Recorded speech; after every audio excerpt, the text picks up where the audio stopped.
Okay, what is the cost of a processed chicken? Like they sell in kgs, like 1 kg meat in a butcher shop or something. That practice is there in Cameroon, or people buy only live birds? It's 90% are selling a Live bird. live Okay. bird. Okay. 90%. And we think it's better for sanitary prevention.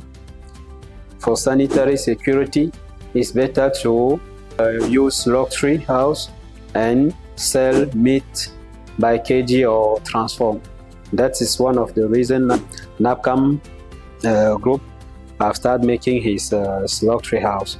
Right. We think with the help of authorities, in few years, it will no more be allowed to sell birds alive, because in that sort of market, it's difficult to control.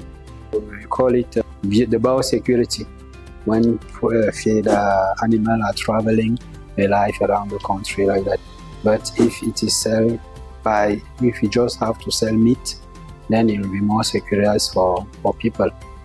But Right. actually, the big part is sell alive. Right.